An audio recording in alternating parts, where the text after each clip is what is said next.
The fluorescent lights of forward operating base Scorpions Field Hospital hummed their mechanical lullaby through the Afghan night. It was 02:15 hours, that dead space between midnight and dawn when the human body craves sleep most desperately, when alertness drops to its lowest point, when soldiers on watch have to fight their own biology to keep their eyes open. Captain Rebecca Caldwell moved between the hospital beds with a grace that seemed almost supernatural in its quietness. Her navy blue scrubs were crisp despite the oppressive heat that lingered even at this hour, despite the dust that infiltrated everything in this godforsaken corner of Kunar province. Her blonde hair was pulled back in a tight bun that revealed a face more suited to kindness than the harsh realities of war. High cheekbones softened by gentle eyes, a mouth that seemed built for reassuring words rather than giving orders. She paused at bed 7, where a young Marine named Corporal Davies struggled with his breathing. The kid couldn't have been more than 23. His chest rose and fell with effort, each breath a small victory against the shrapnel wounds that had torn through his left lung 3 days prior. Rebecca's fingers found his wrist, checking his pulse with practiced efficiency. 58 beats per minute, steady, strong enough. Her other hand adjusted the pulse oximetry clip on his index finger, watching the digital readout climb from 89% to 92%. "There you go," she murmured, her voice carrying that particular quality of calm that could steady panicked soldiers and soothe fevered patients with equal effectiveness. "Just keep breathing, Corporal. Nice and easy." She turned to adjust his morphine drip, 2 milligrams per hour, standard protocol for thoracic trauma, when she caught herself doing it again. That thing she tried so hard not to do anymore. Her eyes had swept the room in a tactical assessment so automatic she barely registered it. 3 exits, main entrance at 12 o'clock, supply corridor at 3 o'clock, emergency egress at 7 o'clock. The main entrance offered no cover for the first 4 meters. The supply corridor had good concealment, but poor cover. Canvas walls wouldn't stop rounds. The emergency exit was the best tactical choice if things went sideways. 32 beds total, 14 currently occupied. The patients nearest the exterior walls would be most vulnerable to indirect fire. The ones in the center of the ward had the best chance if mortars started falling. She forced the thoughts away, focusing instead on Corporal Davies's IV line, checking for infiltration at the insertion site. This was who she was now, a nurse, a healer, someone who saved lives instead of taking them. At least that's what she told herself every single day for the past 3 years. "Captain Caldwell?"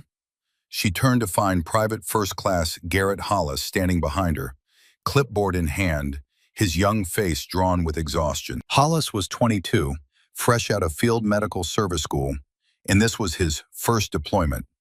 He'd been at FOB Scorpion for exactly 3 weeks, still jumping at the distant thump of artillery fire that echoed from the mountains, still flinching when the base's generators kicked on with their diesel roar.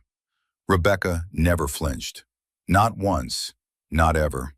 Hollis found that both comforting and slightly unnerving. "Vitals are stable on bed 7, she said, making a notation on his clipboard. "But watch his O2 saturation closely. If it drops below 92 again, I want to know immediately. And check his chest tube output every hour. I don't like how much blood we're seeing in the collection chamber." "Yes, ma'am." Hollis scribbled notes with the desperate intensity of someone who knew he was in over his head. "Captain, can I ask you something?" Rebecca glanced at him, waiting. "How do you stay so calm? I mean, all the time. Even during the mass casualty drill yesterday, you were just steady. Like this is all normal." She considered the question for a moment. How to explain 16 years of experience without revealing what those 16 years actually contained? How to describe the kind of calm that comes from having looked through a rifle scope at another human being and made the conscious decision to end their life? That came from having done it 47 times? "Experience, Hollis," she said simply. "You do this long enough, You learn to control your reactions. The patients need you to be their anchor. If you panic, they panic, so you don't panic. It was a true answer, just not the whole truth. The whole truth was locked in a footlocker under her bunk in the plywood quarters she called home for this deployment. The whole truth had a body count attached to it. "Yes, ma'am," Hollis said, though he didn't look entirely convinced. "I'll keep monitoring Davies."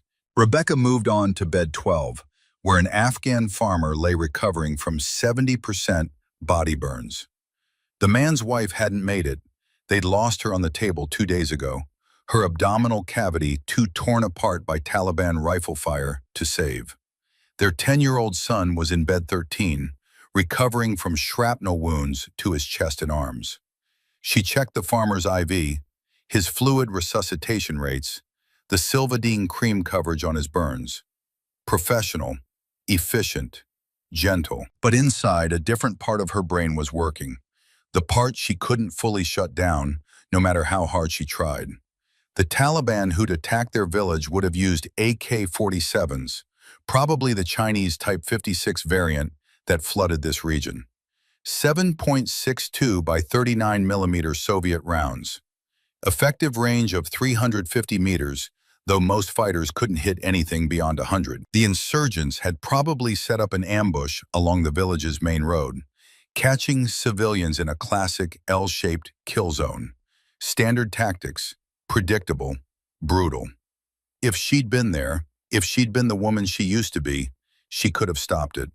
One shooter, one rifle, one well-placed hide overlooking that village. She could have identified the fighters before they ever set up their ambush, could have called in their position to a quick reaction force, or simply eliminated them herself from distance. But she hadn't been there, because she wasn't that woman anymore. The farmer would live, his son would live, but their wife and mother was being prepared for burial in the base morgue, and no amount of guilt or tactical knowledge could change that. Rebecca adjusted the boy's blanket, pulling it higher around his small shoulders. The child stirred in his sleep, murmuring something in Pashto she couldn't fully understand. For just a moment, less than a heartbeat, something flickered across Rebecca's face. An emotion too complex to name.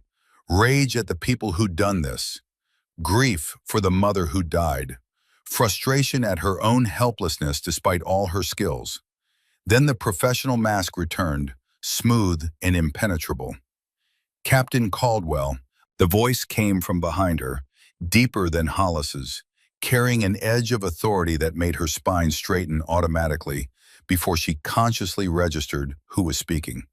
She turned to find Major David Reeves standing in the entrance to the surgical suite.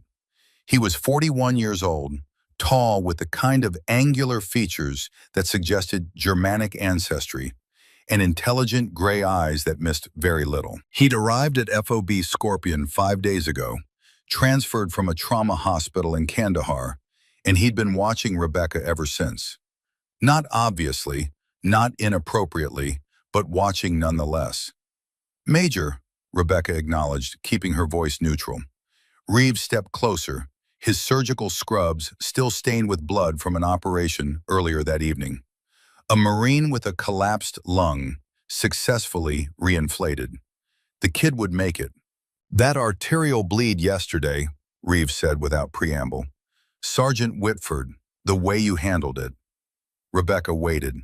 She'd learned long ago that silence was often the best response when someone was building up to something.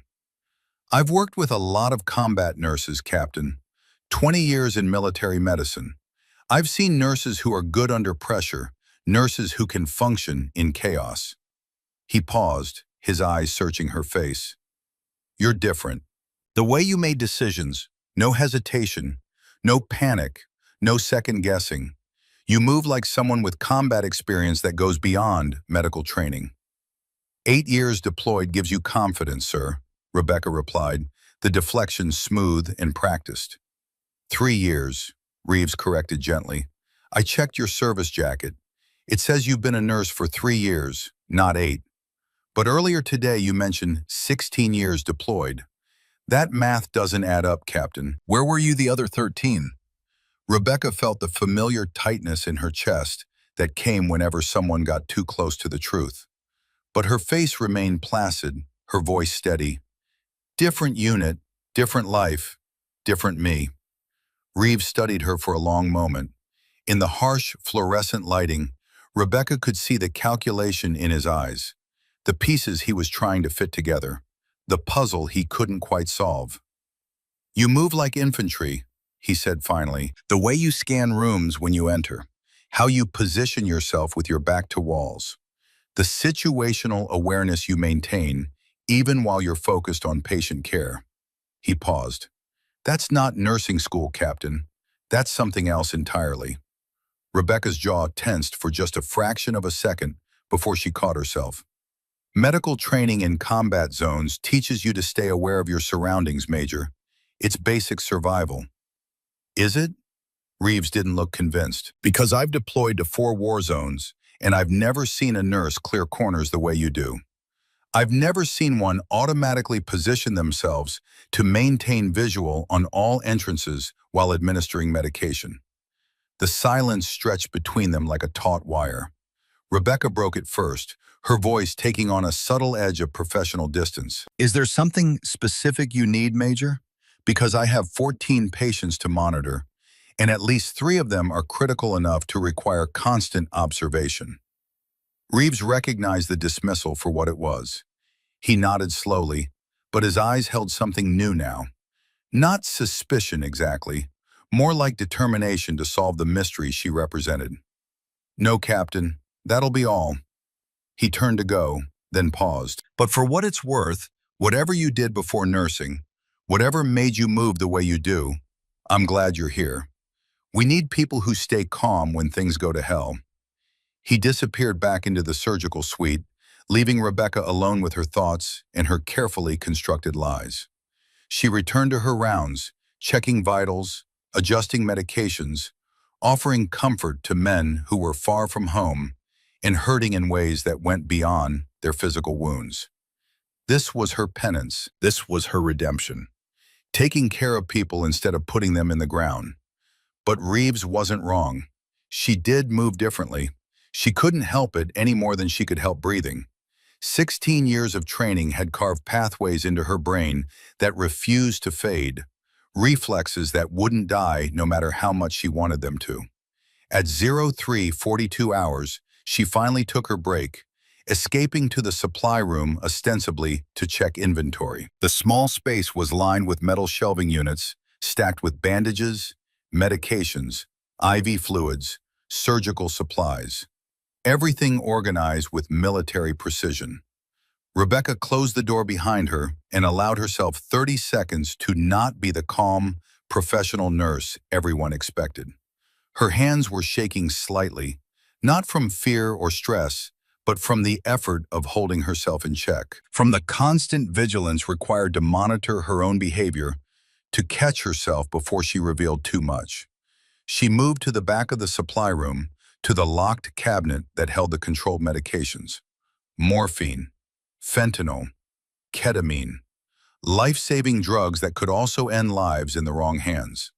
Her hands found the lock without looking, muscle memory guiding her fingers through the combination. But she wasn't checking the medications. Behind the drug cabinet, hidden in a space only she knew about, was her footlocker. The small one that contained pieces of a life she'd tried to leave behind. She didn't open it. Didn't need to. She knew exactly what was inside. A ghillie suit, custom-built for the terrain of Afghanistan's mountainous regions. Strips of burlap and canvas in browns and tans and grays, designed to make a human silhouette disappear into rocks and earth. Range cards, meticulously drawn in her own hand. Distances calculated to the meter. Wind patterns mapped by season. Elevation compensations for different valleys. The accumulated knowledge of dozens of operations, hundreds of hours lying motionless in hides, watching and waiting. A Scout Sniper Badge, number 287, earned through 8 months of the most brutal training the Marine Corps could devise. Earned through pain and deprivation, and the absolute refusal to quit, even when her body screamed for mercy.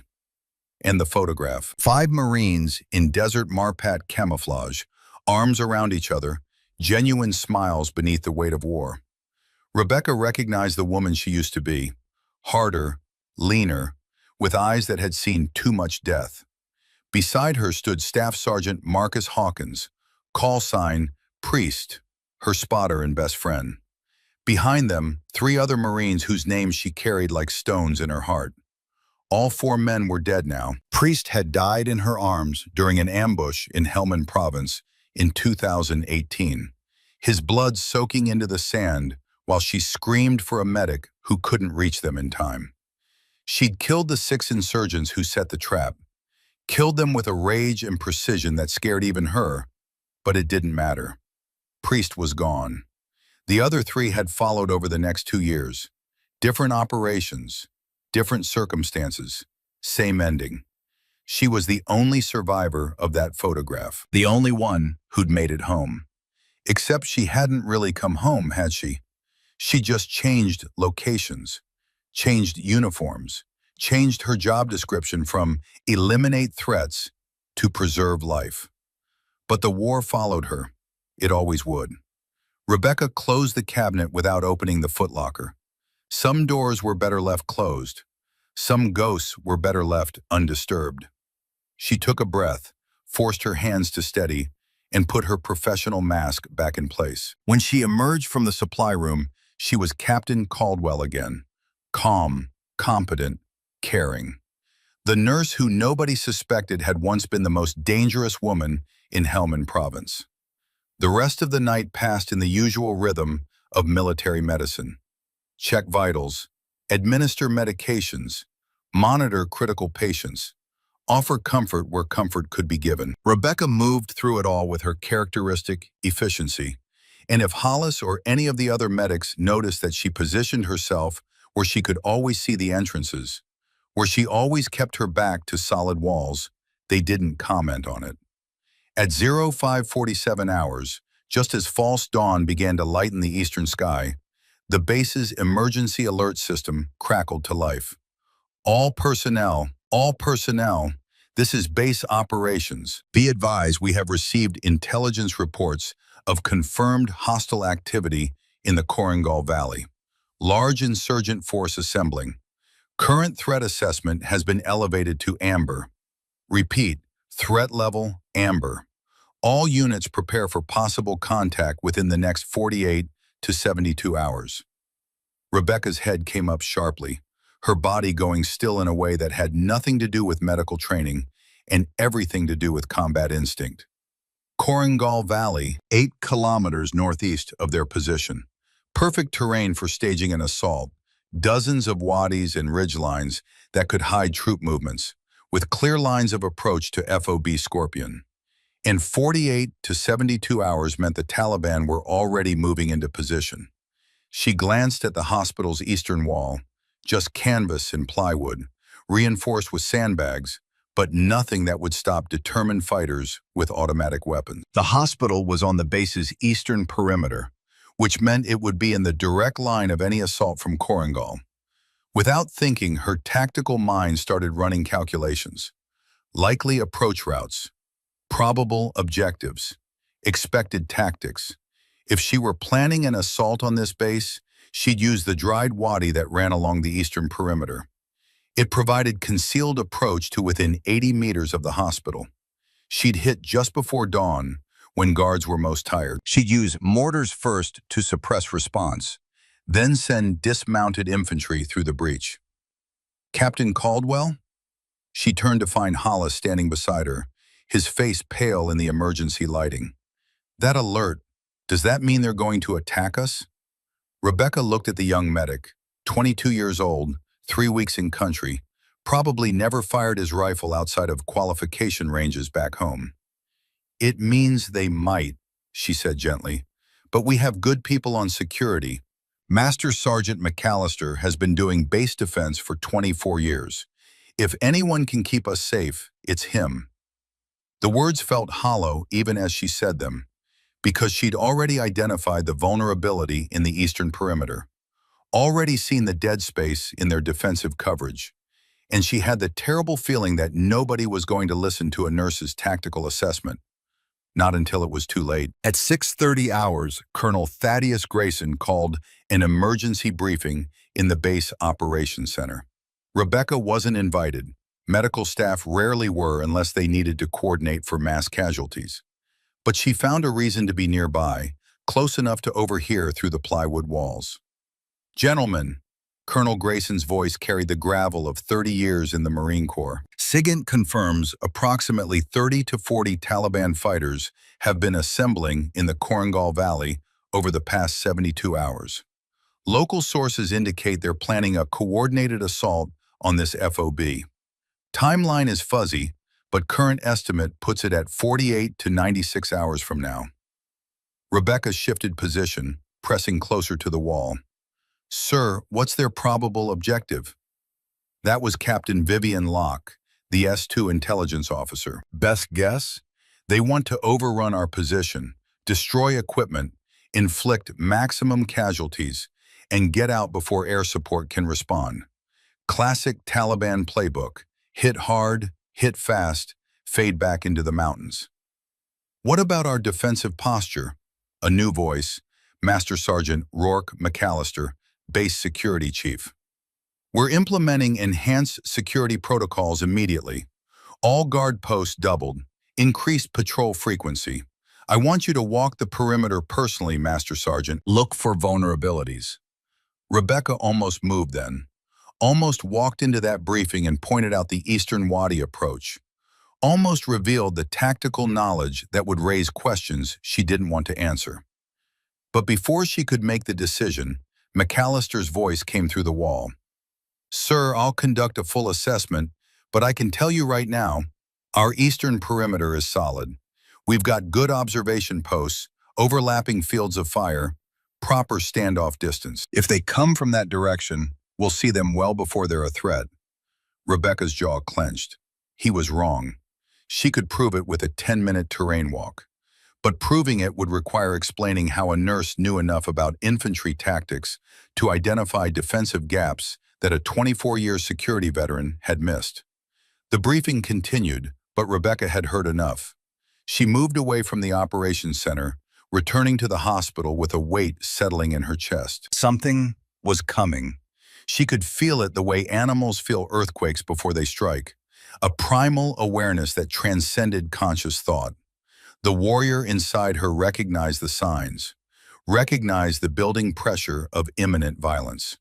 But the nurse, the identity she'd fought so hard to build, could only prepare her medical supplies and hope that when the storm broke, she'd be ready to handle the wounded. She had no way of knowing that in less than 72 hours, she'd need both identities, and that the line between healer and warrior was about to be erased entirely. The sun climbed over the eastern mountains, painting FOB Scorpion in shades of copper and gold.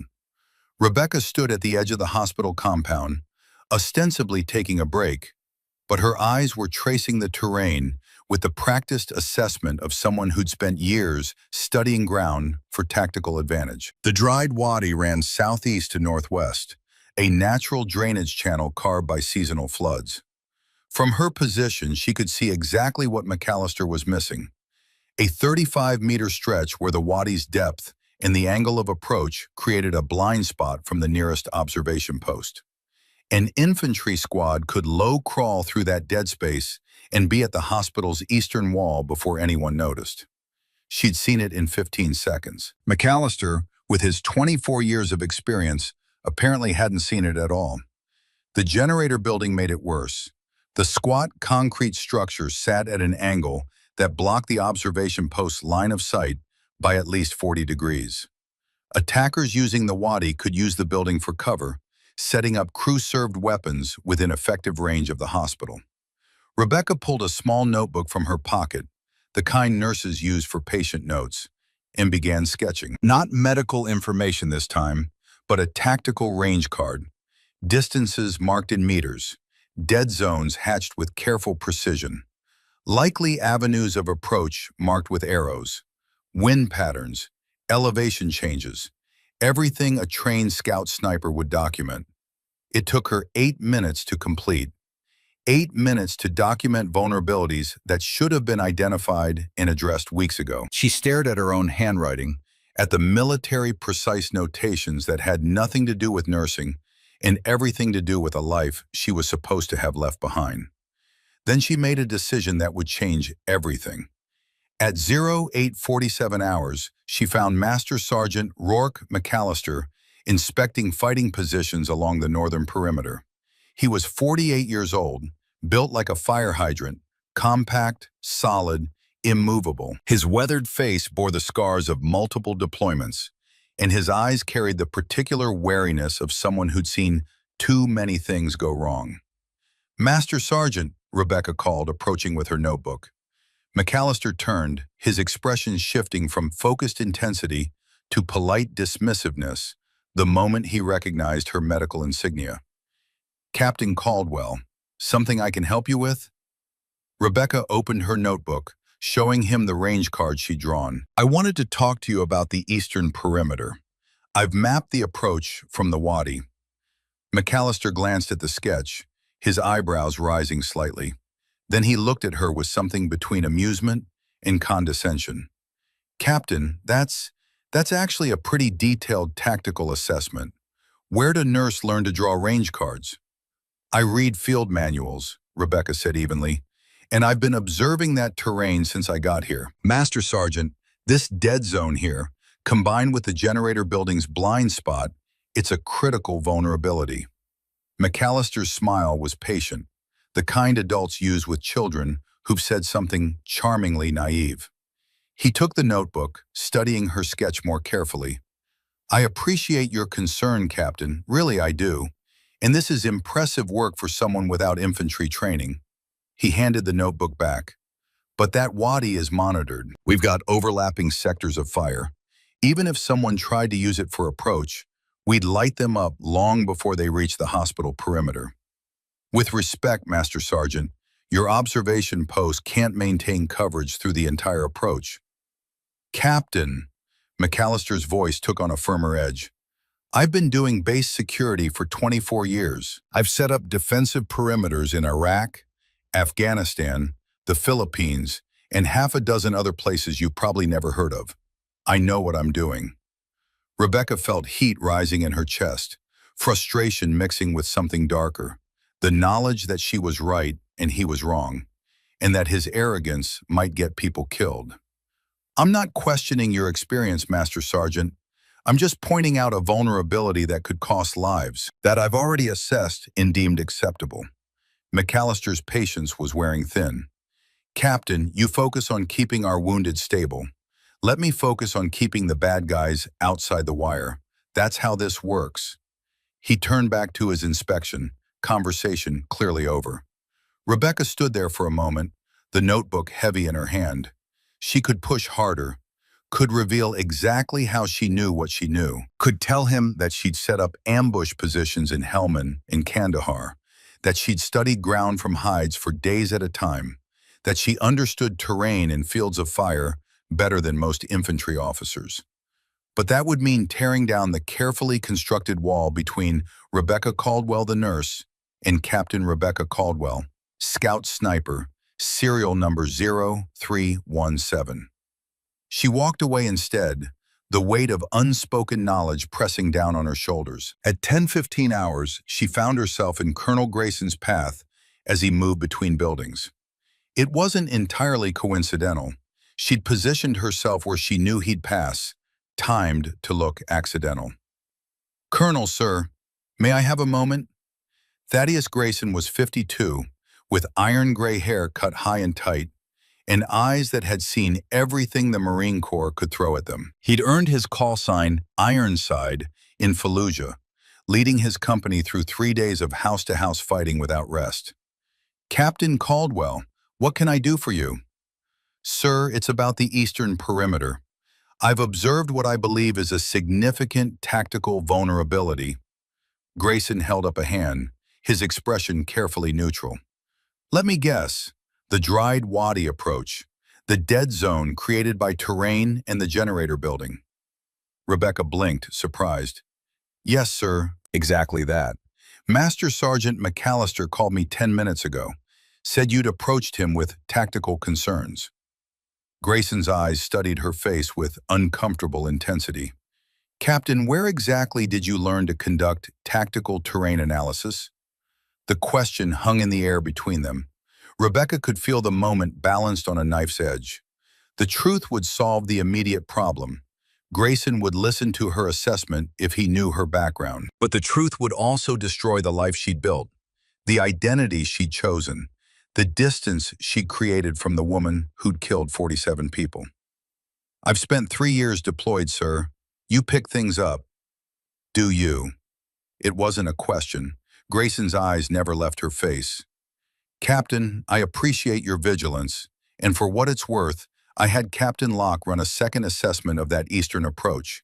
She agrees there's reduced coverage in that sector. He paused. But Master Sergeant McAllister has 24 years of experience in force protection. If he says the risk is acceptable, I trust his judgment. Sir, with respect. Captain, Grayson's voice carried the weight of command now. I understand you're concerned, but we can't redesign our entire defensive posture based on a nurse's concerns about infantry tactics, no matter how well researched they might be. Master Sergeant McAllister is the subject matter expert here. Stand down. It was an order, not a suggestion. Yes, sir, Rebecca said, her voice flat. As Grayson walked away, she felt the familiar frustration of being dismissed, of knowing something critically important and having that knowledge rejected because she wore the wrong uniform, carried the wrong job title. If she'd walked into that meeting as Captain Caldwell, scout sniper, he would have listened, would have taken her assessment seriously, would have repositioned forces immediately. But she'd buried that identity under 3 years of nursing, and now she had to live with the consequences. The day crawled forward with agonizing slowness. Rebecca threw herself into her work, checking and rechecking her medical supplies, running inventory on trauma equipment, preparing the hospital for the casualties she knew were coming. At 13:47 hours, a Black Hawk helicopter thundered in with an emergency medical evacuation. IED strike on a convoy 20 kilometers south. 3 wounded Marines, all critical. The hospital erupted into controlled chaos. Rebecca's hands moved with mechanical precision, her training taking over. Start IV lines, control bleeding, assess for tension pneumothorax. Move, move, move. The first Marine had lost his left leg below the knee, the stump wrapped in a hasty tourniquet that had saved his life but left him screaming. Rebecca administered morphine, her voice steady and calm, even as her hands worked with brutal efficiency. You're going to be okay, Marine. I've got you. Major Reeves is the best trauma surgeon in theater. You're going to make it home. The second Marine had shrapnel wounds across his torso, dozens of small metal fragments that had turned his chest into a minefield. Not immediately life-threatening, but painful and requiring careful extraction. The third Marine wasn't screaming, wasn't moving. His pupils were blown, one larger than the other. Traumatic brain injury. Rebecca started an IV anyway, knowing it was probably futile, but unable to stop fighting. Major Reeves came out of the surgical suite at a run, taking one look at the 3 patients and making instant triage decisions. Caldwell, take the leg amputation. Get him stabilized for surgery. Hollis, you're on shrapnel wounds. Pick them clean. I want every fragment cataloged. I'll take the head injury. They worked for 6 hours straight. The leg amputation survived, stabilized and transferred to surgical suite for revision of the amputation site. The shrapnel victim was cleaned, packed, and sent to recovery. The Marine with the head injury died at 19:23 hours, despite everything they tried. He was 19 years old, from somewhere in Alabama, and he would never see his daughter, who was due to be born in 3 months. Rebecca stripped off her blood-crusted gloves in the scrub room, her hands shaking for the first time all day. Not from stress, not from exhaustion, but from the familiar weight of failure, of not being able to save someone who desperately needed saving. You did everything right. She turned to find Reeves standing in the doorway, equally blood-stained and exhausted. "He still died," Rebecca said quietly. "Traumatic brain injury with bilateral blown pupils. He was gone before he got here. We just didn't give up on him." Reeves moved closer, his voice dropping. "Captain, I've been doing combat surgery for 20 years. I've seen hundreds of medical personnel under this kind of pressure. You work for 6 hours without break, without coffee, barely any water. Where did you learn that kind of endurance?" Rebecca's jaw clenched. Here it was again, the question she couldn't fully answer without revealing truths she wasn't ready to speak. "Medical school teaches you a lot about functioning on no sleep, Major. Does it teach you to make battlefield triage decisions like someone with command experience? Does it teach you to maintain tactical awareness even while you're wrist-deep in someone's chest cavity?" Reeves wasn't being confrontational, just genuinely curious. "Because I watched you work today, Captain, and I've seen that level of performance exactly twice before in my career. Both times it was combat Marines who'd cross-trained as medics, people who'd learned to function in the absolute worst conditions imaginable." Rebecca met his eyes, weighing how much to give him, how much truth she could afford. "Everyone handles stress differently, Major. Maybe I'm just good at compartmentalizing." "Maybe," Reeves didn't look convinced. "Or maybe you've seen worse than this, done worse than this." He paused. "Your file says you've been a nurse for 3 years. But earlier you said 16 years deployed. That leaves 13 years unaccounted for, Captain. 13 years doing something that taught you to work under pressure like a seasoned combat veteran." The silence stretched between them. Rebecca could feel the walls closing in, the carefully constructed barriers beginning to crack. "Different life," she said finally. "Different person. I'd prefer to leave it in the past, sir." Reeves studied her for a long moment, then nodded slowly. "Fair enough. But Captain, whatever that past was, I'm glad it made you into the nurse you are today. We need people like you here." He left her alone in the scrub room, and Rebecca slumped against the sink, staring at her reflection in the cracked mirror. Blood on her scrubs, exhaustion in her eyes, and beneath it all, the ghost of the woman she used to be, pressing against the barriers she'd built, waiting for the moment those barriers would finally shatter. That moment came at 02:03 hours the following morning. Rebecca was checking vitals on Corporal Davies when she heard it, a sound most people would have missed or dismissed as distant thunder or aircraft engines. But Rebecca had heard that sound too many times to mistake it for anything else. The distinctive whistle of an incoming mortar round. Her body reacted before her conscious mind could process the information. Pure muscle memory from 4 combat tours, from dozens of indirect fire attacks, from training so deeply ingrained it bypassed rational thought entirely. "Incoming!" She was moving before the word finished leaving her mouth, diving toward PFC Jackson Walker, who stood frozen beside bed 3. Her body slammed into his, driving both of them to the floor behind a steel-frame bed, just as the first mortar round impacted 200 meters away. The explosion shook the hospital's plywood frame. Dust rained from the ceiling supports. Emergency lights flickered. Medical equipment rattled on metal shelves. Then came the second round, closer. Then the third. The base erupted into chaos.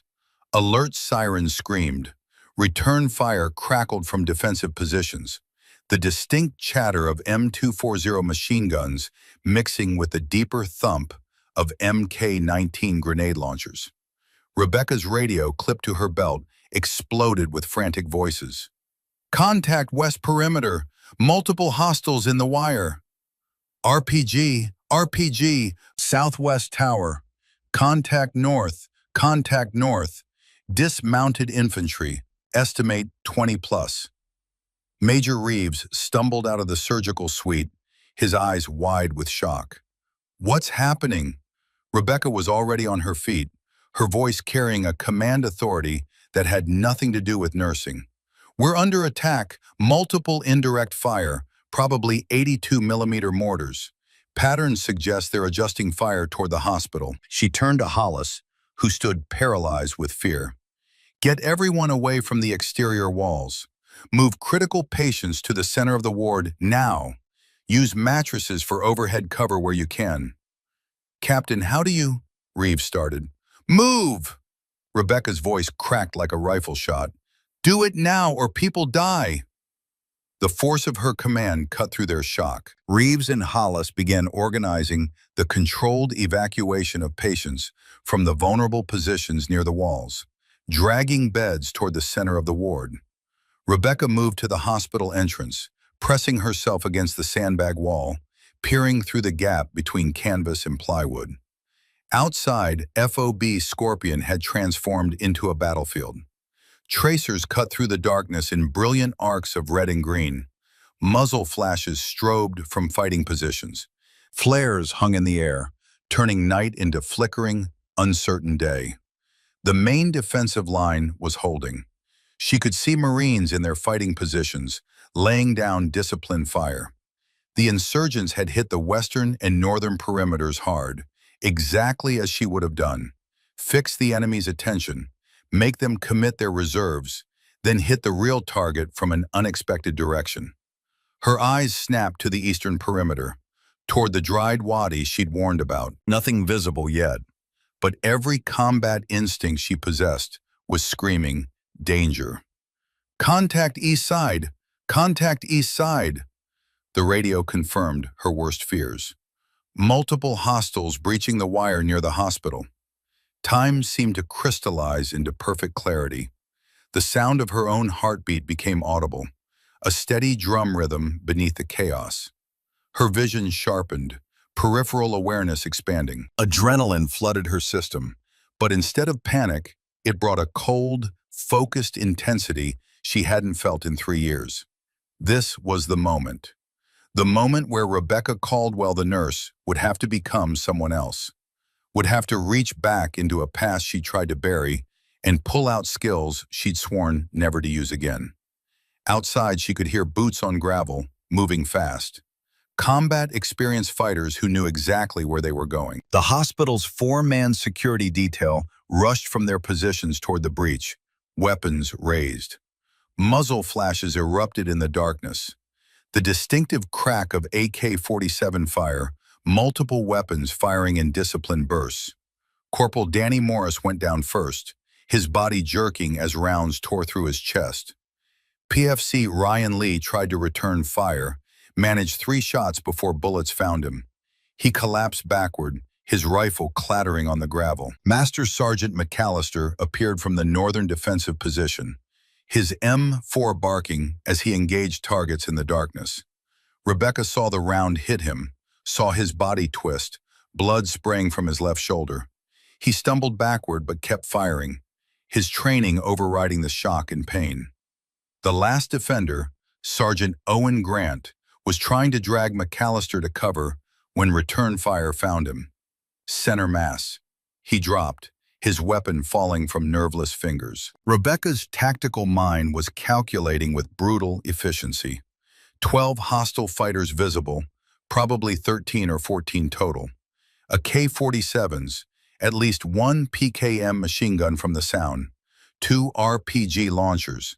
They moved with military precision, bounding by teams, covering each other's movement, not random insurgents, trained fighters, probably Taliban regulars, maybe even former Afghan army who'd switched sides. The math was simple and terrible. 4 defenders, 2 of them wounded critically, 1 wounded but still fighting, against 13 or 14 attackers who had momentum, surprise, and superior numbers. McAllister was still shooting, but Rebecca could see him weakening, see the blood loss taking its toll. He had maybe 90 seconds before shock set in, maybe 2 minutes before he lost consciousness. The insurgents were 60 meters from the hospital entrance, 55, 50. Behind her, Reeves appeared at her shoulder. Jesus Christ, they're coming right for us. Rebecca's mind split into 2 tracks. The nurse calculating triage for incoming wounded, the warrior counting enemy fighters, assessing their weapons, analyzing their tactics, calculating the odds. 45 meters, 40. She turned to Reeves, and something in her eyes made him take an involuntary step backward. Get everyone to the surgical suite.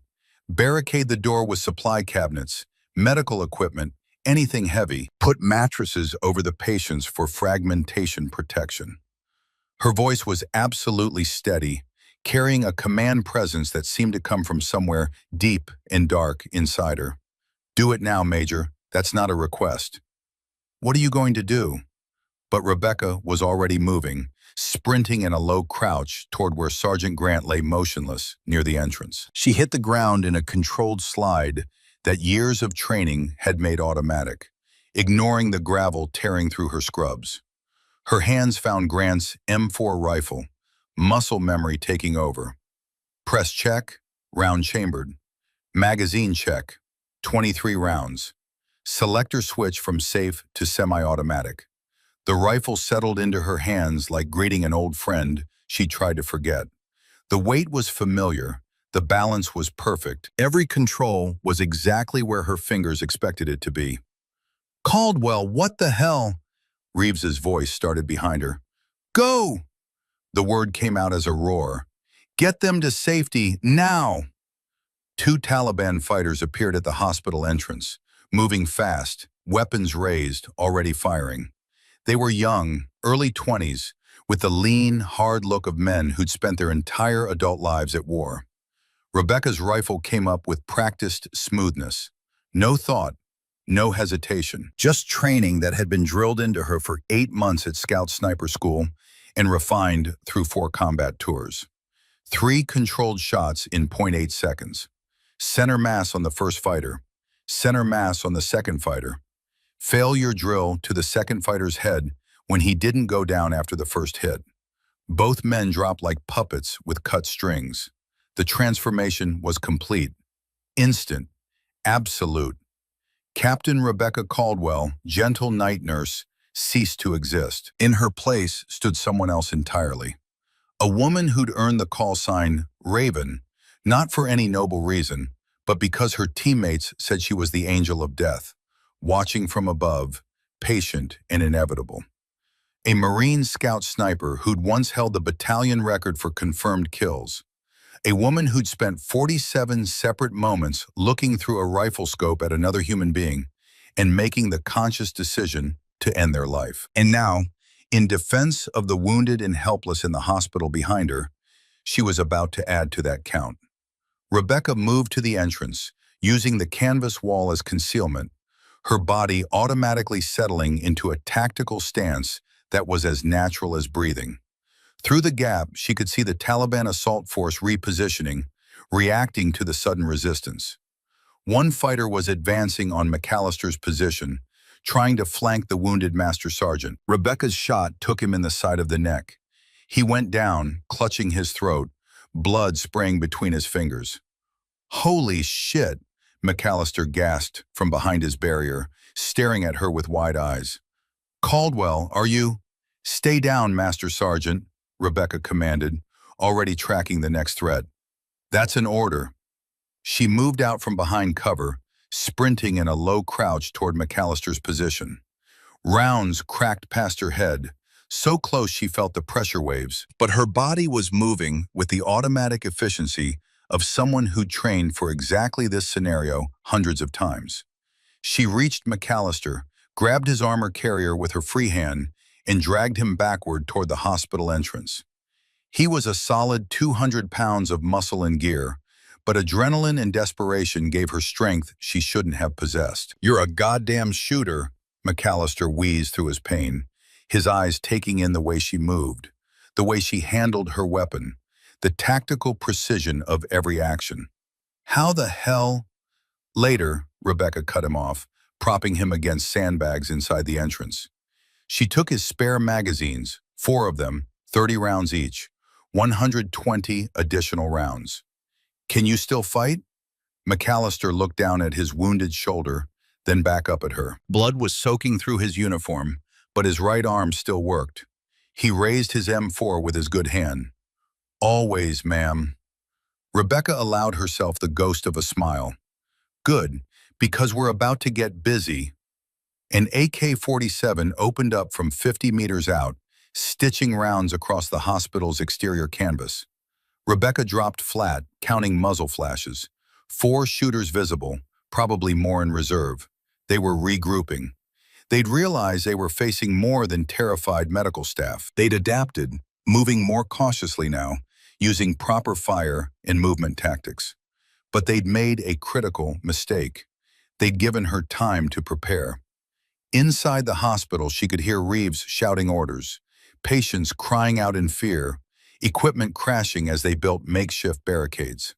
PFC Jackson Walker appeared beside her, holding a rifle he barely knew how to use, his face pale but determined. "Captain, I can help." Rebecca looked at the young Marine, 19 years old, still recovering from IED wounds, probably never fired his weapon outside of qualification ranges. "Jackson, get back to—" Her words died as she saw more insurgents emerging from the darkness. 6 more. No, 7. They'd committed their entire assault force. 20 fighters total, and she dropped 3. 17 attackers against her. A wounded master sergeant and a terrified 19-year-old kid who could barely hold his rifle steady. The math was brutal. The odds were impossible. But Rebecca had faced impossible odds before, had spent days alone in hostile territory, had talked her way out of ambushes, fought her way through sieges, survived situations that should have killed her. And now, with 32 wounded men depending on her, with doctors and medics and patients who couldn't fight back, she reached down into the deepest part of herself, the part she'd tried to bury, the part that was carved from violence and tempered in blood. The wolf. "Jackson," she said quietly, her voice carrying absolute certainty despite the chaos. "You're going to listen to me very carefully. When they come, you're going to aim center mass. Short, controlled bursts, 3 to 5 rounds. Don't try to be a hero. Just keep them outside these walls." "What about you, ma'am?" Rebecca checked her rifle one more time. 23 rounds in the magazine, 4 spare magazines. Captured AK-47 from one of the dead insurgents, 30 more rounds. 173 total rounds against 17 fighters who wanted everyone in this hospital dead. She looked at Jackson, and something in her eyes made the young Marine straighten despite his fear. "I'm going to do what I was trained to do." Outside, the Taliban commander shouted orders in Pashto. Rebecca understood enough to know what was coming. They were preparing the final assault. They'd hit the hospital from 3 sides simultaneously, overwhelming any defense through sheer numbers and firepower. She thought of the patients behind her, thought of Corporal Davy still struggling to breathe, thought of the Afghan boy who'd lost his mother, thought of all the men who were far from home and hurting and unable to protect themselves. She thought of Priest dying in her arms, of the brothers and sisters she'd lost because she wasn't fast enough, wasn't good enough, wasn't there when they needed her most. She'd become a nurse to save lives instead of taking them. But tonight, saving lives meant becoming who she used to be. "Here they come," McAllister said quietly, his voice steady despite the blood loss.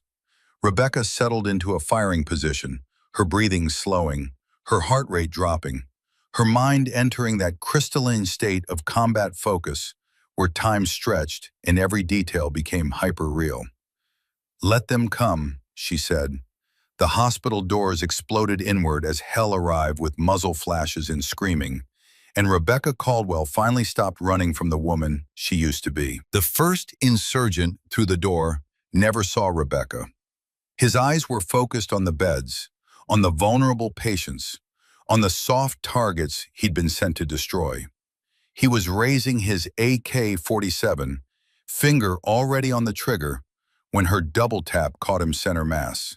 The 5.56mm rounds punched through his chest with devastating effect. He crumpled forward, his momentum carrying him into a medical cart that crashed over with a metallic clang that seemed impossibly loud, even in the chaos of gunfire. The second fighter was smarter. He used his dead comrade as cover, sweeping the room with his weapon, trying to locate the threat. But Rebecca had already moved. flowing behind a support beam with the fluid grace that came from years of training in urban combat. She angled out from cover, putting 3 rounds into his side before he could acquire her position. He went down hard, his rifle clattering across the plywood floor. 2 down in 4 seconds. "Contact left," McAllister shouted from the entrance, his M4 barking. An insurgent trying to flank through the supply corridor jerked backward, hit in the shoulder, but he kept moving, driven by adrenaline or ideology, or both. Rebecca's follow-up shot caught him in the head. He dropped like a stone. 3 down. The hospital had transformed into a maze of death. Canvas walls provided concealment, but no protection. Insurgents poured through breaches, and Rebecca moved through the chaos like smoke, appearing from behind equipment, killing with mechanical precision, vanishing before return fire could find her. A fighter rounded a corner and came face to face with her at point-blank range.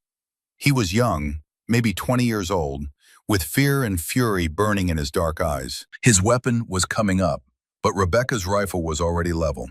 She didn't hesitate, couldn't hesitate. In close-quarters combat, hesitation measured the difference between living and dying in fractions of seconds. Her shot took him in the throat. He went down choking on his own blood, his hands clutching at the wound that would kill him in less than a minute. 4 down. Rebecca felt nothing. No satisfaction, no remorse, just the cold mechanical efficiency of a woman doing what she'd been trained to do. What she'd done 47 times before across 4 combat tours. The killing part was easy. It was the aftermath that destroyed you. Jesus Christ, Caldwell. Major Reeves had appeared from the surgical suite, his face pale with shock. He'd been watching through a crack in the barricade, seeing the gentle nurse he thought he knew transformed into something from a nightmare or a battlefield legend. "Stay back," Rebecca commanded, ejecting an empty magazine and slamming a fresh one home. The motion was so automatic, so perfectly executed, that Reeves finally understood. This wasn't training, this was identity. An RPG round streaked through the entrance, impacting against the sandbag wall and detonating with a concussive blast that knocked equipment off shelves. The explosion left Rebecca's ears ringing, but she was already moving, already shooting. 2 more insurgents down, both caught in the open trying to rush her position. 6 down, 14 remaining. PFC Jackson was pinned behind an overturned bed, an insurgent advancing on his position with methodical determination. The boy fired wildly, his hands shaking too badly for accuracy, rounds going wide. Rebecca's shot took the attacker in the head from 30 feet away. The man dropped instantly, his body sprawling across the floor. Jackson stared at her with eyes that mixed terror with something like awe. "Breathe, Marine," Rebecca said, her voice somehow calm despite the gunfire. "Control what you can control. Check your sector." 7 down. The insurgents had realized they were facing a serious defender. Their assault began to falter, fighters seeking cover instead of rushing forward. They adapted quickly, using suppressive fire, moving more cautiously. Rebecca counted rounds in her head. 16 left in the M4. McAllister's 4 spare magazines gave her 120 more.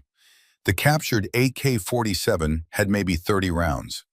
166 total rounds against approximately 13 remaining attackers. Not enough. Not nearly enough if this turned into a sustained firefight.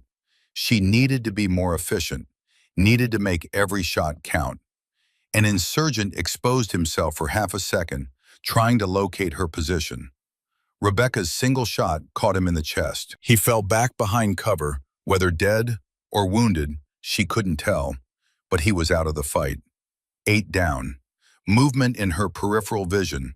Rebecca spun, rifle coming up, and found herself looking at an insurgent who'd somehow gotten within 10 feet of her position. He was lunging forward with a knife, young and fast and desperate. No time for the rifle. No time for anything except instinct and training. Rebecca dropped the M4, her hands moving with automatic precision through techniques she'd learned at Marine Corps martial arts program training. She redirected his knife thrust, using his momentum against him. Her elbow smashed into his face, breaking his nose with a crack she felt through her bones. Before he could recover, she grabbed the combat knife from her own belt, taken from Grant's body, and drove it into his kidney. The blade went in smooth and came out wet. The insurgent made a sound that wasn't quite a scream, more like all the air being forced from his lungs at once. He collapsed and Rebecca was already moving, already scooping up her rifle. 9 down. "Behind you!" Jackson screamed. Rebecca spun, caught an insurgent climbing through a torn section of canvas wall. Her shot hit him mid-climb. He hung there for a moment, suspended by the canvas, then slid down, leaving a red smear on the material. 10 down. The firefight had been raging for maybe 4 minutes, an eternity in combat time. Rebecca's scrubs were soaked with sweat and blood, some hers from minor cuts, most from other people. Her hands were steady despite the adrenaline coursing through her veins like liquid lightning. Around her, the hospital was destroyed, equipment shattered, walls torn, beds overturned. Shell casings littered the floor in brass constellations. But the patients in the surgical suite were still alive, protected by Reeves's barricade and Rebecca's lethal efficiency. She counted bodies. 10 insurgents down, maybe 11. That left approximately 9 or 10 still in the fight, and her ammunition situation was getting critical. "Caldwell," McAllister called from his position, his voice weak from blood loss. "They're regrouping. I can hear them coordinating out there." Rebecca moved to the entrance, using the sandbag wall for cover, and risked a look outside. McAllister was right. The remaining insurgents had pulled back to about 75 meters, taking cover behind the generator building and scattered equipment. They were no longer rushing in blindly. They were planning something. A coordinated assault. All remaining fighters hitting from multiple angles simultaneously. And she had maybe 60 rounds left. The math was simple and brutal. If they rushed her position all at once, she couldn't kill them fast enough to stop them all. Some would make it through. And once they got past her, they'd slaughter everyone in the surgical suite. Rebecca's tactical mind raced through options. She needed to change the dynamics, needed to do something they wouldn't expect. Then she saw it. The generator building that had been blocking the observation post's sightline. The same building the insurgents were using for cover now. And she remembered that it held not just generators, but also fuel drums, diesel and gasoline, stored in 50-gallon containers. "McAllister," she called quietly, "you still have that grenade?" The master sergeant checked his vest with his good hand, producing an M67 fragmentation grenade. "One. Why?" "I need you to throw it at the generator building. Can you make that distance with your wounded shoulder?" McAllister looked at the building, calculating. 75 meters, with his good arm, with blood loss making him weak. "I can make it, ma'am, but why?" Then understanding dawned in his eyes. "The fuel drums." "The fuel drums," Rebecca confirmed. "On my mark, 3 seconds after detonation, I'm going out there. Jackson, you keep anyone from coming through that entrance. You don't need to be accurate, just keep them suppressed." "Ma'am, going out there is suicide," McAllister started. "Master Sergeant, throw the goddamn grenade." McAllister pulled the pin, his face set with determination despite the pain. "Frag out!" The grenade arced through the darkness, tumbling end over end. It hit the ground 3 feet from the generator building, rolled, and detonated with a sharp crack. The fragmentation alone wouldn't have done much, but the shrapnel punctured 2 fuel drums. Diesel sprayed across hot generator engines. The explosion that followed was spectacular. A rolling fireball climbed into the night sky, turning darkness to day. The insurgents who'd been using the building for cover were caught in the blast.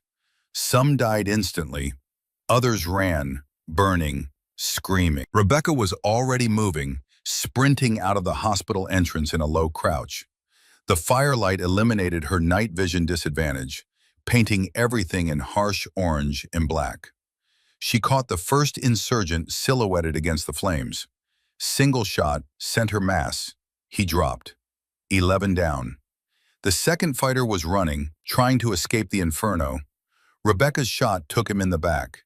He fell forward and didn't get up. 12 down. A third insurgent appeared from behind cover, his weapon coming up. Rebecca and he fired simultaneously. His rounds went wide. Hers didn't. He crumpled. 13 down. Caldwell, 2 on your 6. McAllister's voice cracked over the chaos. Rebecca spun, dropping to one knee. 2 fighters rushing her position from the wadi, their faces masks of rage and determination. Time seemed to slow. Rebecca's breathing entered that perfect rhythm she'd learned at Scout Sniper School. Inhale, exhale, natural respiratory pause.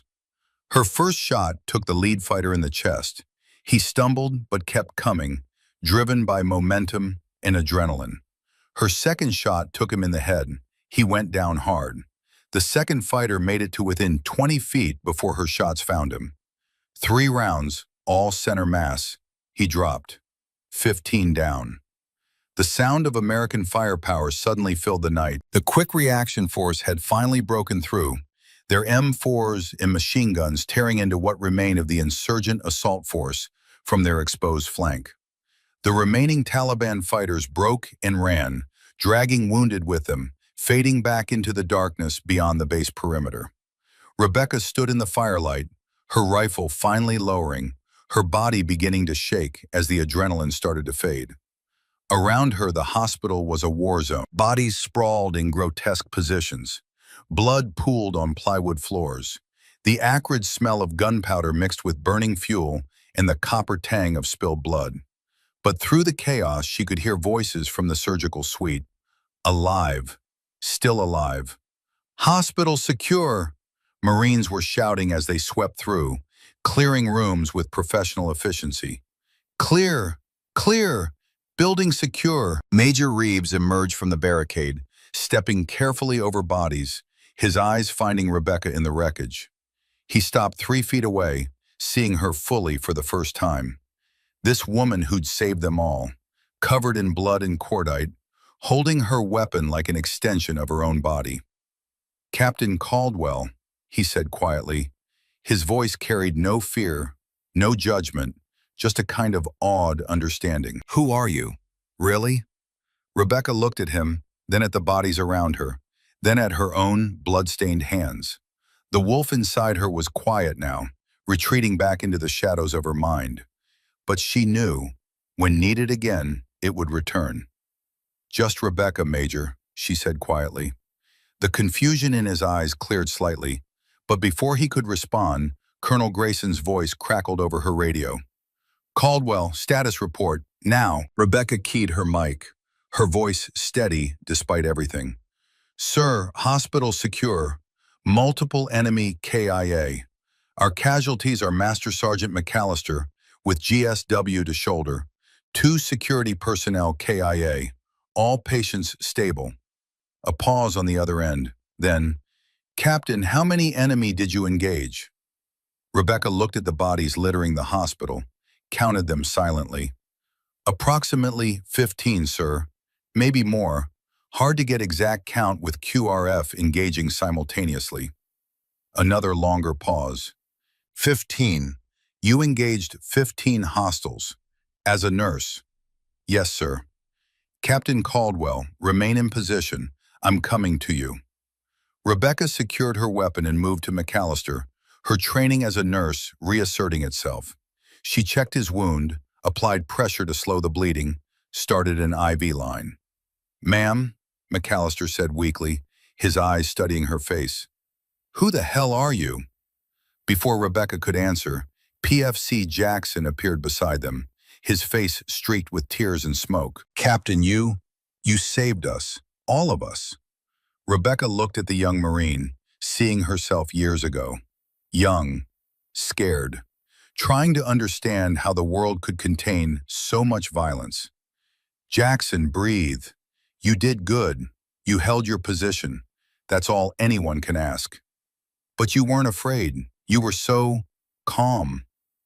I was terrified, Rebecca admitted, surprising herself with the honesty. Every second of that firefight, I was scared.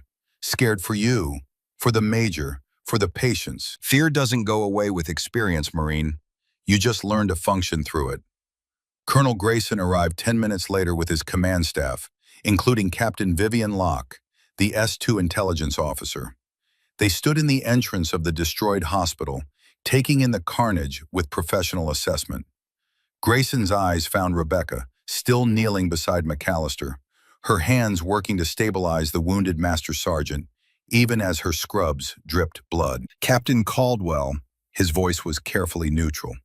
Master Sergeant McAllister had some interesting things to say about your performance during this engagement. Rebecca stood slowly, meeting her commanding officer's eyes. Sir, I did what was necessary to protect the patients under my care. Necessary. Grayson repeated the word like he was tasting it. Master Sergeant McAllister, despite his wounds, was quite detailed in his radio report. He described tactical movement consistent with advanced infantry training, weapon handling that suggested extensive combat experience, shot placement that he characterized as, and I quote, "goddamn artist-level marksmanship." Rebecca said nothing. There was nothing to say. Grayson turned to Captain Locke. Captain, you pulled Caldwell's service jacket earlier, the nursing file. Pull her complete military record, original jacket from her first day in the Marine Corps. Locke's fingers flew over her tablet. Her eyes widened as she read, then widened further. Sir, oh my God. Read it aloud, Captain. Locke's voice shook slightly. Caldwell, Rebecca Ann, Captain, United States Marine Corps, MOS 0317. She paused. Sir, that's Scout Sniper. The Marine standing nearby went still. That particular military occupational specialty carried weight. Respect. Scout snipers were the elite, the silent professionals, the Marines who operated alone or in pairs, deep in enemy territory. Locke continued reading. Scout Sniper School, honor graduate. Scout Sniper Advanced Skills, distinguished graduate. Her voice dropped lower. Confirmed kills, 47. Someone whistled softly. 47 confirmed kills was exceptional. Most snipers retired with fewer than 20. Decorations, Grayson prompted. Silver Star with Valor Device, 2 Bronze Stars, 3 Purple Hearts. Navy and Marine Corps Commendation Medal. Combat Action Ribbon. Locke looked up from her tablet. Sir, there's a classified section here that requires higher clearance to access. Later. Grayson's eyes never left Rebecca's face. Captain Caldwell, why didn't you tell us? Why didn't you tell anyone what you were? Rebecca's jaw clenched. The question she'd been dreading for 3 years. The question she'd hoped she'd never have to answer. Because I didn't want to be that person anymore, sir. Her voice was steady, but carried an undertone of pain. I wanted to save people, not kill them. I thought I could leave it behind. Thought I could be someone different. You saved 32 lives tonight, Captain. Patients, staff, wounded soldiers. I killed 15 people. The words came out flat, emotionless. The math doesn't balance, Colonel. It never does. Grayson stepped closer, his voice dropping so only she could hear. Those 15 people were trying to murder civilians and wounded soldiers under our protection. That's not murder, Captain. That's war. And whether you want to admit it or not, you're damn good at it. Before Rebecca could respond, Captain Locke's tablet chimed urgently. She glanced at it, her face paling. Sir, S2 just intercepted new SIGINT. The attack tonight wasn't the main assault. It was a probe. She looked up, her eyes wide. The real assault force, 40-plus fighters with mortars and recoilless rifles, is staging in Korengal Valley, 800 meters northeast. They're coordinating a dawn bombardment. Grayson's expression hardened. Our counter-battery radar? Damaged in the mortar attack, sir. We're blind. They have a forward observer? SIGINT confirms FO on Hill 384, approximately 700 meters from our position. He's directing the mortar crews. The implication was clear. Without counter-battery capability, without the ability to locate and suppress the enemy mortars, the next attack would be devastating. The hospital was already destroyed. A concentrated mortar barrage would finish the job, killing everyone inside. Everyone in the room turned to look at Rebecca. Grayson's voice was quiet, but carried the weight of command. Captain Caldwell, we have no designated marksman. Sergeant Kowalski is in surgery with a collapsed lung. You're the only qualified sniper on this entire base. He opened a rifle case that someone had brought from the armory. Inside lay an M40A5 sniper rifle, the Marine Corps' primary long-range precision weapon, a Night Force scope mounted on top, a Harris bipod, everything a sniper would need. Can you make a 700-meter shot at dawn with thermal inversions against a dug-in forward observer? Rebecca stared at the rifle. She hadn't touched one in 3 years, hadn't looked through a scope since the day she decided that Captain Rebecca Caldwell, scout sniper, needed to die so that Captain Rebecca Caldwell, nurse, could be born. Sir, her voice was barely above a whisper, my longest confirmed shot was 1,247 meters, but that was a different life. Captain, that life is the only thing standing between us and a massacre. Grayson's eyes bore into hers. I'm not ordering you to do this. I'm asking, will you take the shot? Rebecca looked at the rifle, thought about Priest, her spotter, who died in her arms. Thought about the 47 people she'd already killed. Thought about the weight of those deaths that she carried every single day.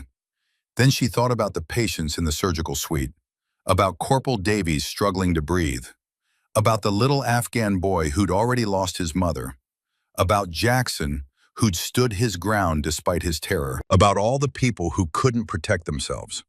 And she understood, finally, that running from who she was didn't make her a better person. It just made her unable to protect the people who needed her most. Her hands reached for the rifle case. The moment her fingers touched the M40A5, muscle memory flooded back. The weight, the balance, the cold certainty of what this weapon was designed to do. I'll need a spotter, sir. McAllister, being treated by medics nearby, spoke up despite his wounds. I'll do it, ma'am. Master Sergeant, you're wounded. I can still read wind and call adjustments, Captain. McAllister's eyes held something new now. Not the dismissiveness from before. Respect. And you'll need someone watching your six. I'd consider it an honor. Rebecca nodded slowly. All right, give us 20 minutes to get into position. 23 minutes later, Rebecca lay prone on the eastern observation post, the M40A5 resting on sandbags, her eye pressed to the scope. Beside her, McAllister scanned through binoculars, his wounded shoulder braced against padding.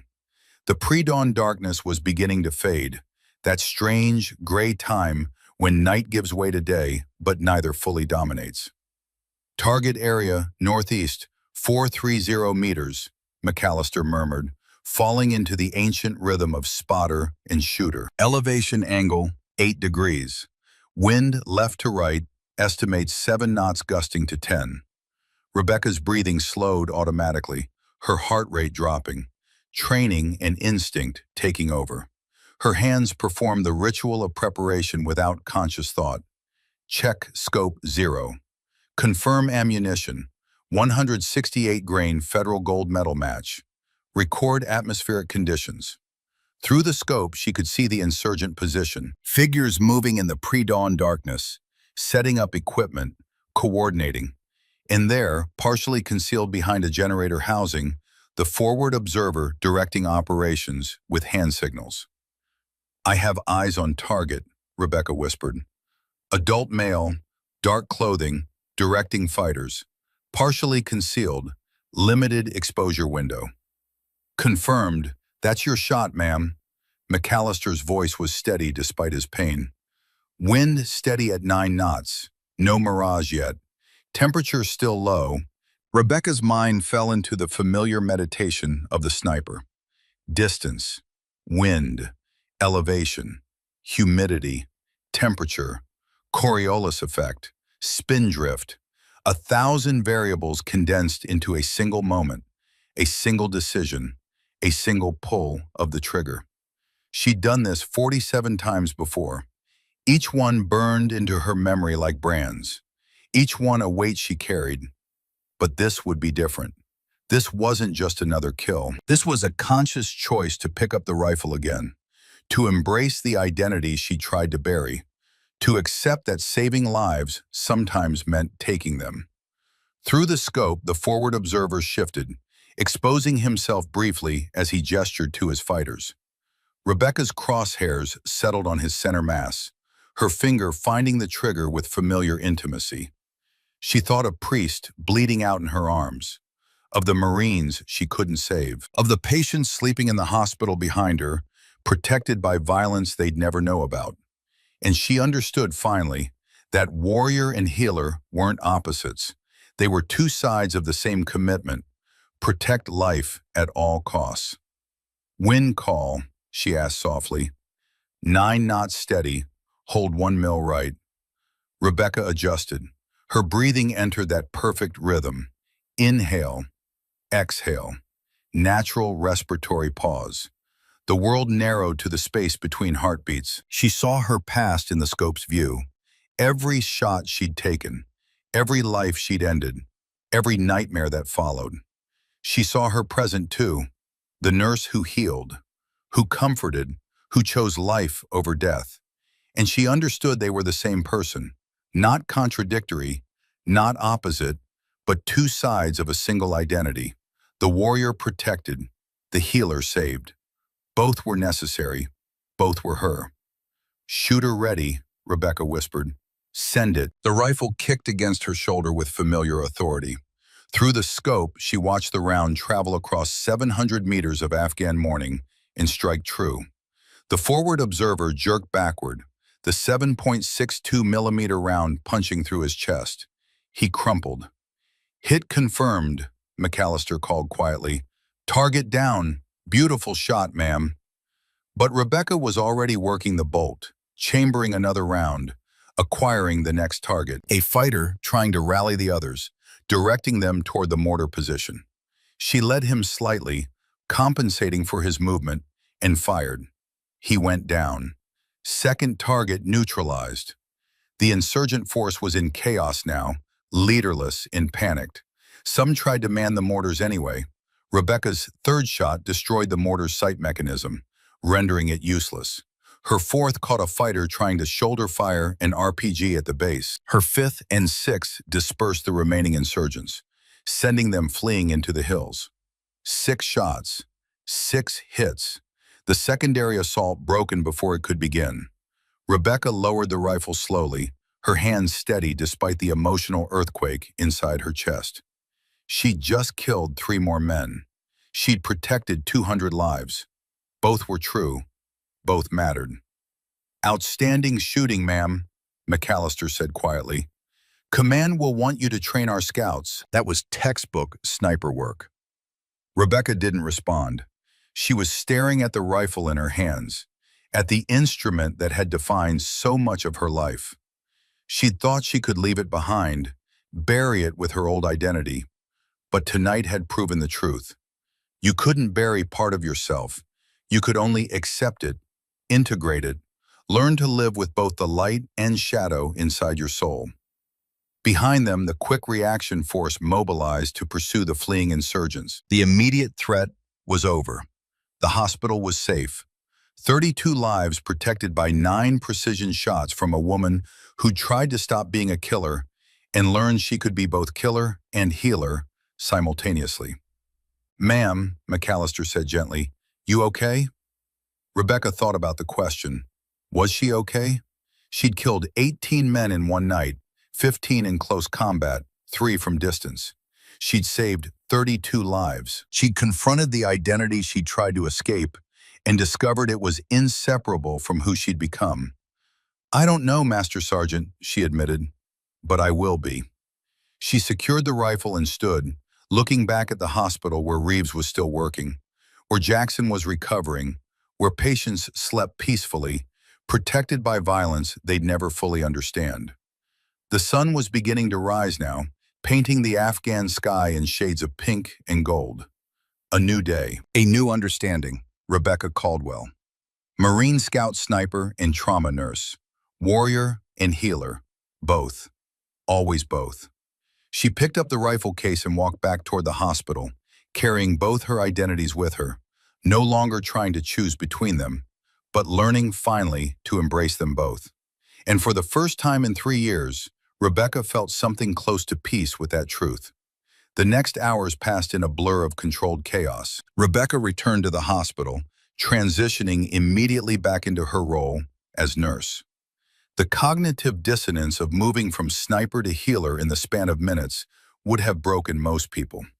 But Rebecca had learned long ago how to compartmentalize, how to wall off the parts of herself that needed to be contained so the necessary parts could function.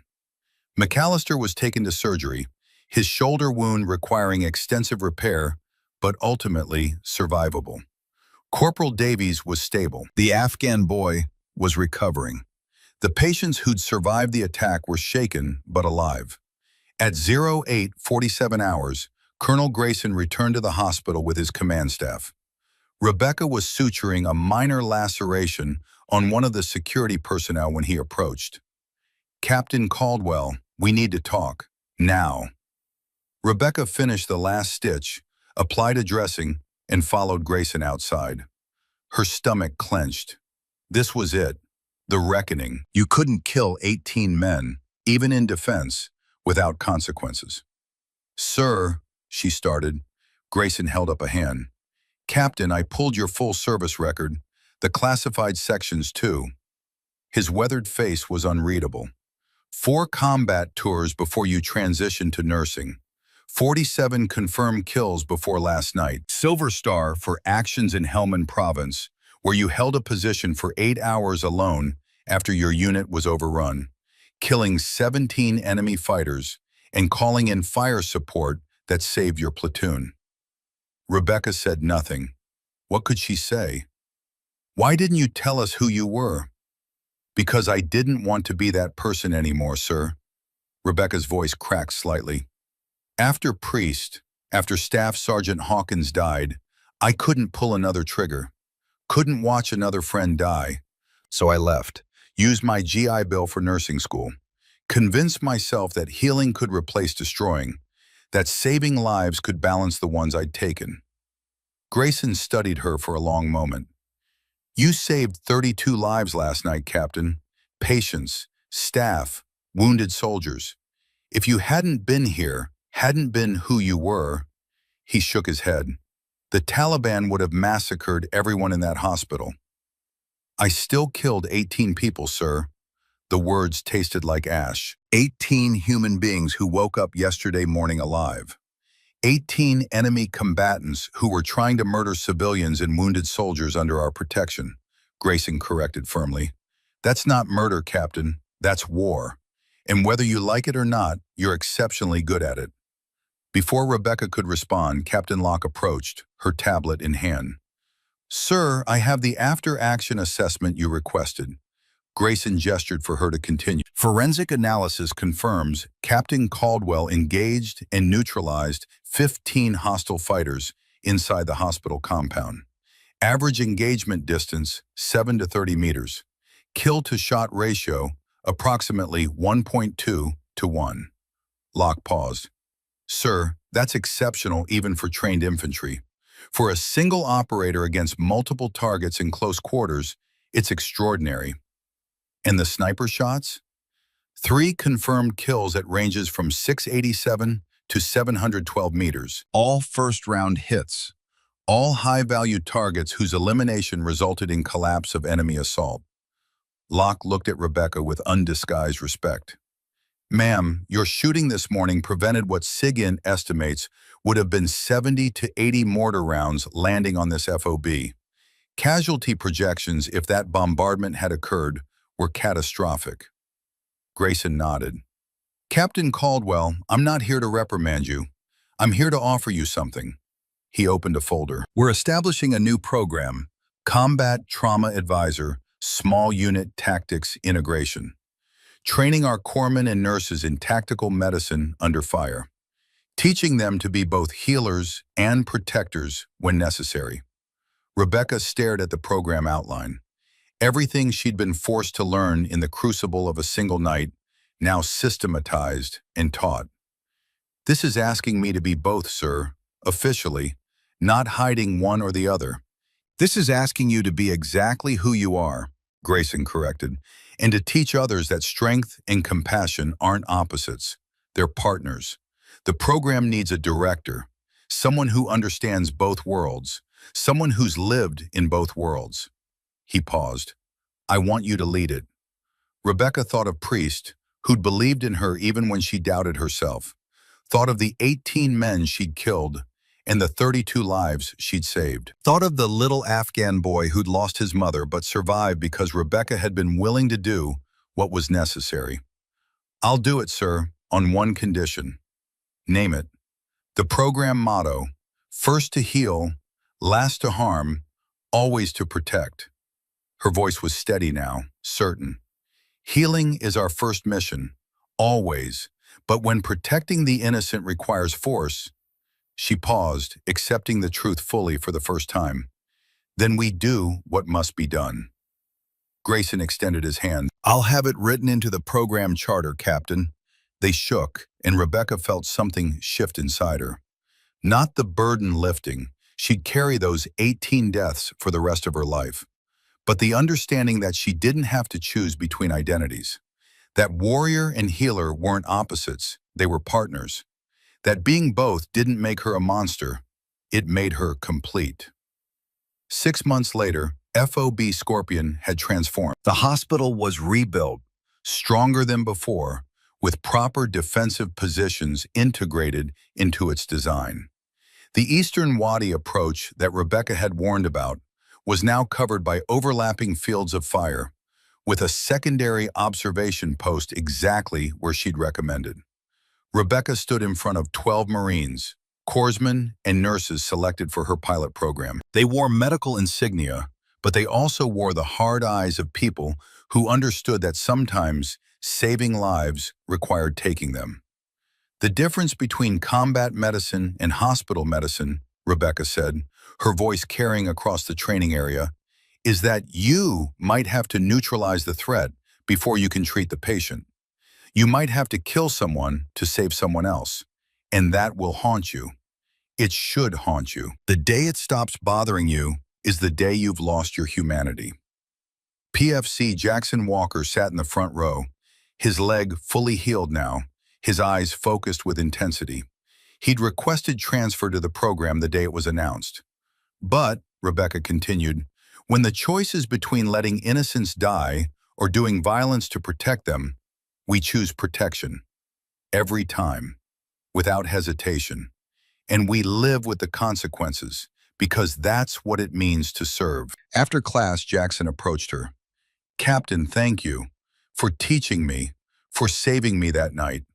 Rebecca looked at the young Marine who'd stood his ground despite his terror. Jackson, you saved yourself. You held your position. That's all anyone can ask. Will you tell me about him?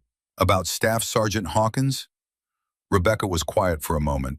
Then, Priest was the best spotter in the battalion, best friend I ever had. He died because I wasn't fast enough, wasn't good enough. Her voice dropped. I became a nurse because I thought saving people could balance losing him. But it doesn't work that way. Loss doesn't balance. You just learn to carry it. Is that why you came back? To being a sniper? I didn't come back, Jackson. I just stopped pretending I was only one thing. Rebecca's eyes held his. The warrior protects. The healer saves. They're not different people. They're the same person choosing which tool the moment requires. 3 months after that, Rebecca stood at attention in front of 200 Marines at Camp Leatherneck. Major General Raymond Foster, Commanding General of 1st Marine Expeditionary Force, approached with a blue ribbon and silver star suspended from it. Attention to orders, an adjutant read from official papers.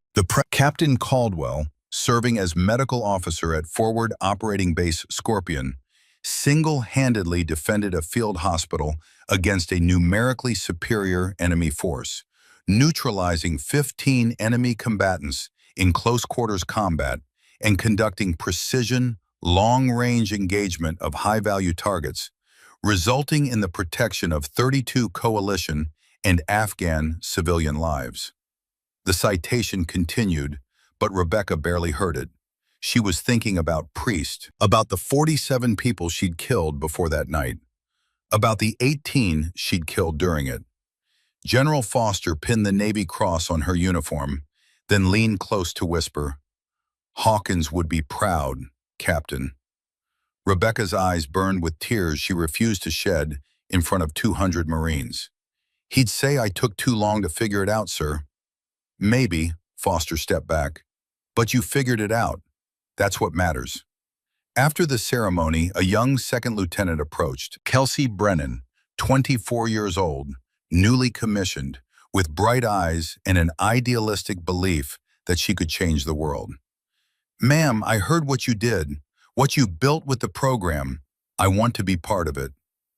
Rebecca studied the young officer, seeing herself 8 years ago, young, determined, not yet broken by the weight of taking human life. "Lieutenant, this program will teach you to kill people, efficiently, effectively, and you'll carry every single one of those deaths for the rest of your life." She paused. "Are you sure that's what you want?" Brennan didn't hesitate.